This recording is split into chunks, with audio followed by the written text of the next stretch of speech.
app so I don't get feedback. Kill the app on my iPhone. So this is tvfrederick.com. This is another test of the Roland VH1 switcher. And my latest addition here is this Rode swing arm, or whatever you call these boom arms for the mic. I had a desk mic on here, which of course takes up desk space, and also it's harder to get the mic close to your mouth when you're using that. So this gives me a little more flexibility. If I move around, it's easy to move it around, and I can get the mic a little bit closer. So let's just run through what we have here. We've got, I'm going to go to number 3, and well, I got to take this effect off. Sorry about that. Okay, so what we have here is we have 4 inputs, 1, 2, 3, and 4.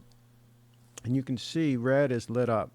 So that's the camera that's hot right now. And the way I have it set is anything on the top, those are what's on the broadcast live. Anything down here is what's on deck. And that's a setting. The default is not that way. The default is it goes back and forth depending on where you put this slider. But I like it so that whatever's hot is always on the top. And I can change whatever's hot by just either pushing the button. So that went to camera 1. Pushing this button goes to camera 2, which while we're at this shot, I'll kind of run through. This is the setup. And this is just a temporary setup here until I work out everything. But let me just turn this a little bit so you can see. Basically, there are 4 images. Excuse me. There are 4 images here. And well, actually, 3 cameras, and 1 is the laptop, which right now I'm using for my lower third. And the one that has the green around it is on deck. The one that's red around it is what's hot. And so that monitor is basically what we call our preview monitor. And then I have another monitor right there that is showing me what's going out on the live stream. So if I'm ever confused or whatever, I can just glance at that, and that's showing me exactly what's going to the Video Pro. And the Video Pro right now is live. It doesn't say the bit rate, but I'm trying to stream in 1080p. I had problems trying to stream in 1080p on Facebook, but on YouTube I seem to have been able to do that. So we'll run through real quick here while I got this wide shot. This is the FZ1000 camera. That's what's giving you the close-up here of the switcher, okay? And then this is my mixer right here. I just have one mic hooked up to it right now, which is this SM57 mic. Then, of course, this was the preview monitor I mentioned to you. There's a splitter here that splits the HDMI output out of the switcher so that one feed goes into the Video Pro, which is right here, which is the streaming box that's doing the streaming. That's hooked up via an Ethernet cable. The other HDMI cable is going to the monitor, again showing me what's on air. And then you can barely see right there the camera. That's my straight on shot, this shot here. That's my Sony A7S Mark II. And so there you go. And of course this is the Rode arm that I'm using for the mic right now, and this is my laptop, which I can show you videos, and I'll demonstrate that in a little while. And I can use it also for the lower third, the keying effect. And so the way that would work is if I put this down like this, I just switched to camera 1. Let me go to camera 3 so you can just kind of see how this works a little bit better.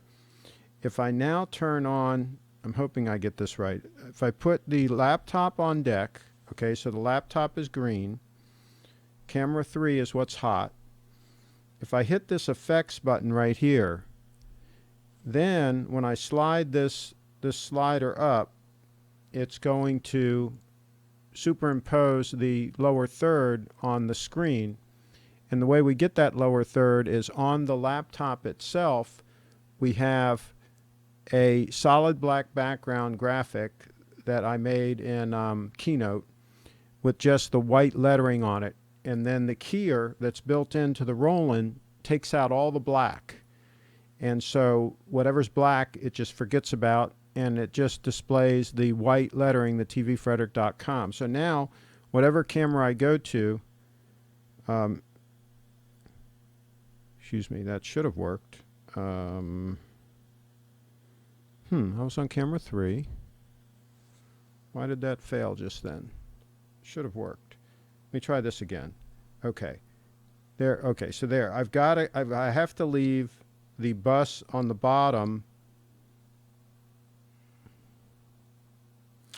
Oh, I see now. Okay. I see, says the blind man.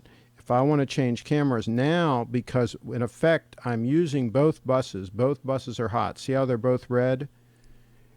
If I want to change cameras, I'll change on the lower bus now because they're both hot. And so if I just want to change cameras, I don't want to change the lower third. I want to leave it on position 4, which is the laptop. You see this upper one's in position 4. I have to leave that there.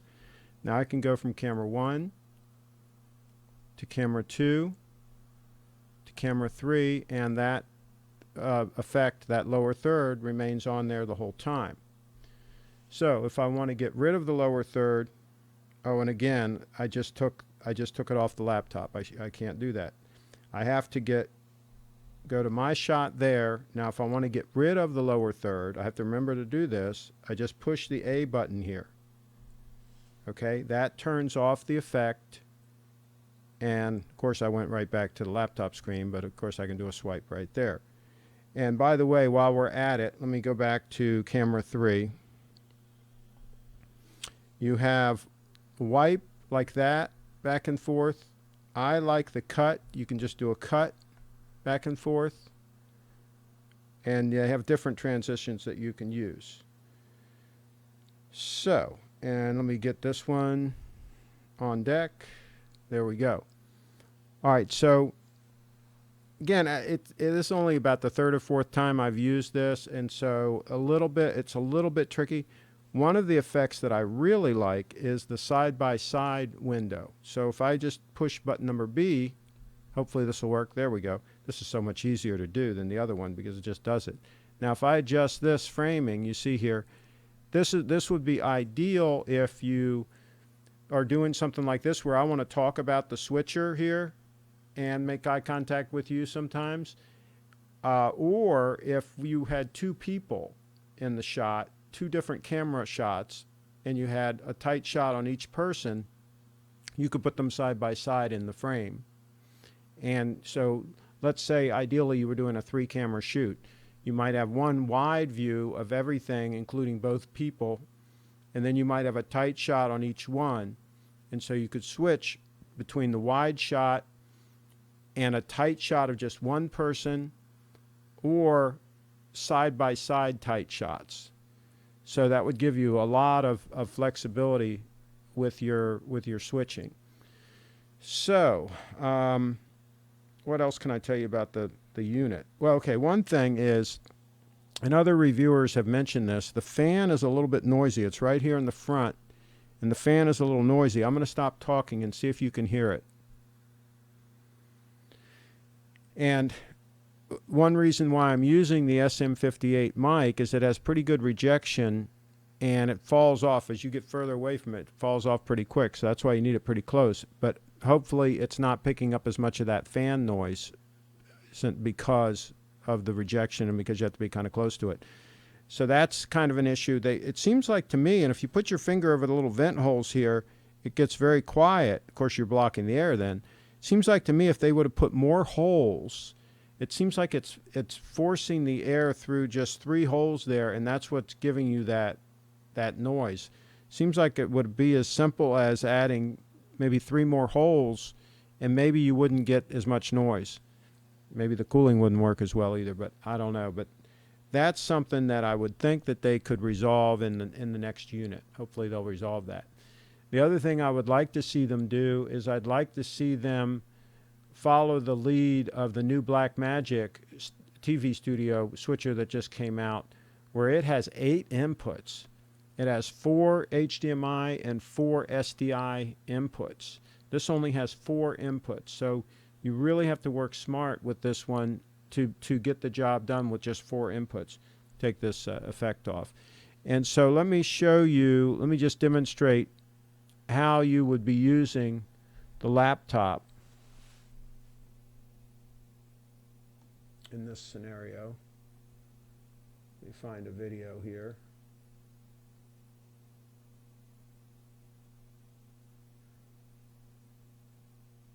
How about Adventure Park, USA? Okay, so what I would do is I would go to View, Full Screen on the laptop. All right.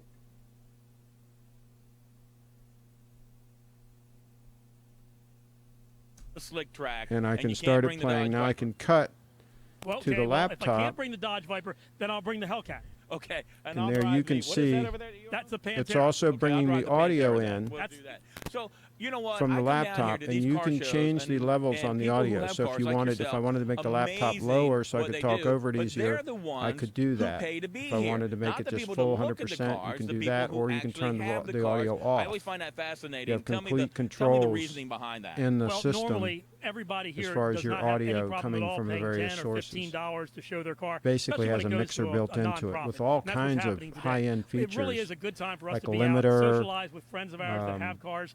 Like, for example, these 5 low cars pass right filters, here. We all all know each kinds other. of things, We've equalizer, been to the car whole shows 9 together, yards. and we got a chance So to work let's together. We all see each other. We all have lunch stop together. this for now. So the thing that impresses me about this setup is it seems to be, at least so far, very robust, very reliable. People say, well, you know, you can use Wirecast, you can use OBS software, and I've heard of a lot of people having issues, various issues with software-based switchers. And to me, if I'm using a really reliable hardware-based switcher, and then I'm using a dedicated box, the Video Pro, to do the streaming, which it seems to do a pretty good job. It seems to be robust and reliable, knock on wood, so far. It seems like to me, if you can operate within the constraints of what this switcher can do, and it can do an awful lot, then you're probably in a good place as far as reliability and being able to do your show on time and not having it be a chore every time you do your show. So that's my thought process on using this. Let me bring back my graphic here.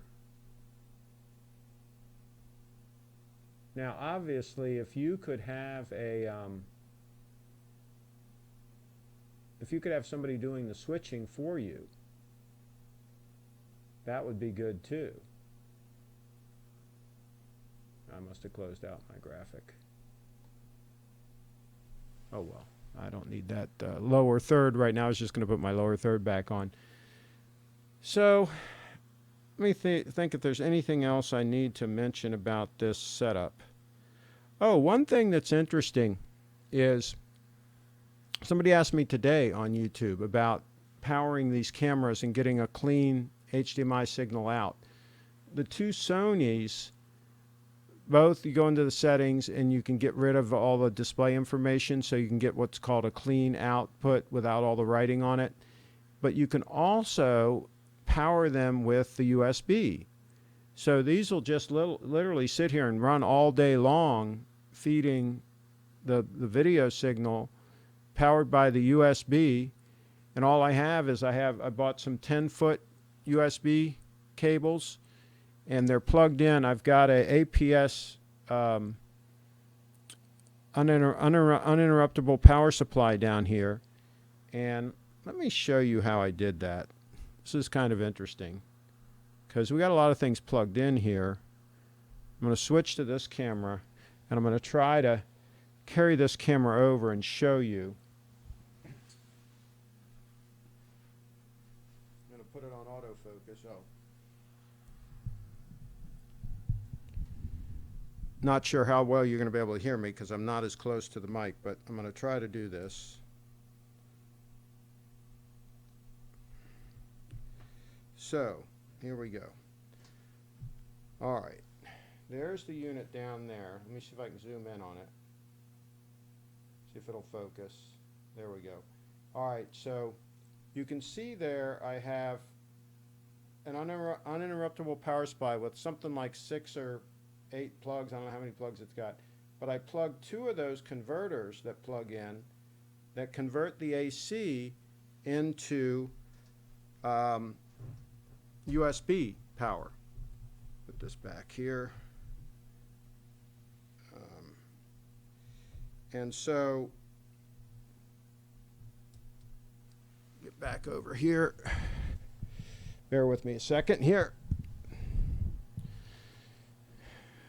So, it ended up being really efficient where I'm able to use that one uninterruptible power supply unit and power everything here.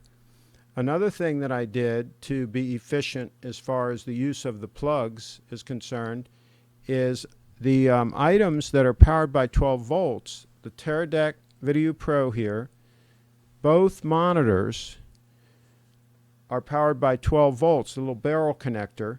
And so I bought a power supply that's designed to power 5 of those security cameras all at once. It has one transformer and then it has 5 leads coming off of it that are all the barrel connector. And then I got some 3-foot long barrel connector extension cables and plugged them into those. And now I can power these 3 things without using an AC plug, with just using one AC plug, I mean. So again, each one of these things normally has its own power brick and is going to take up real estate. So I would have had to have had another power strip plugged into this thing. So I'd have to carry around another power strip, right?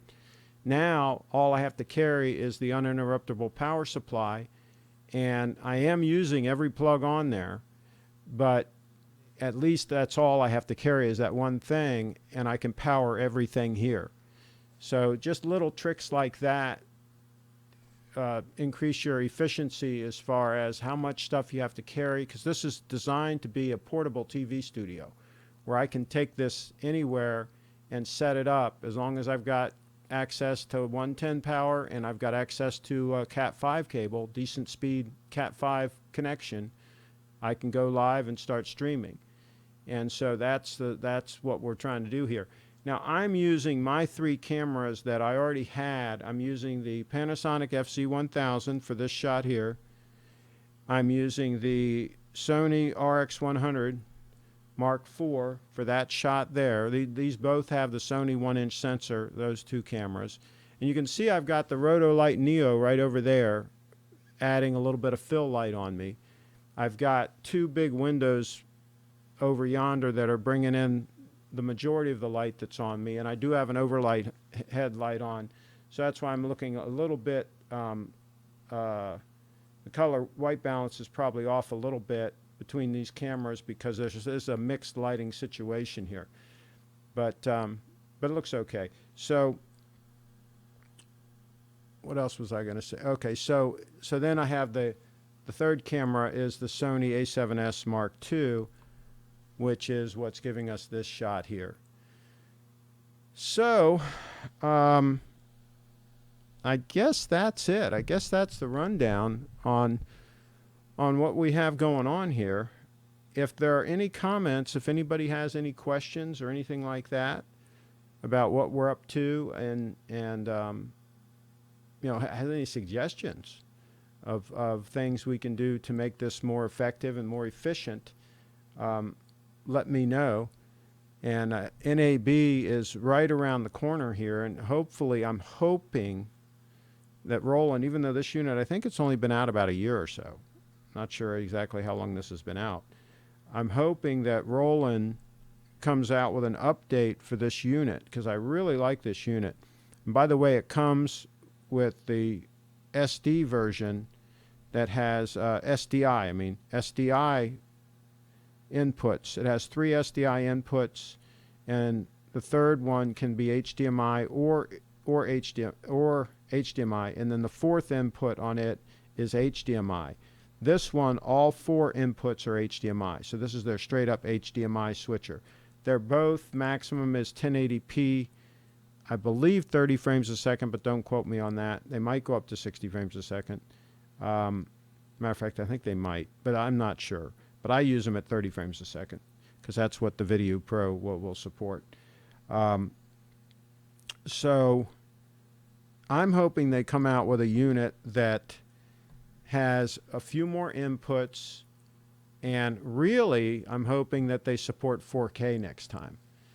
Because what I would like to do, since these are all 4K cameras, I'd like to be switching 4K. I'd like to be feeding 4K into the switcher and have it coming out 4K into a recorder, a 4K recorder, recording the content in 4K, and then outputting it from the recorder and streaming it at 1080p or 720p if it's Facebook.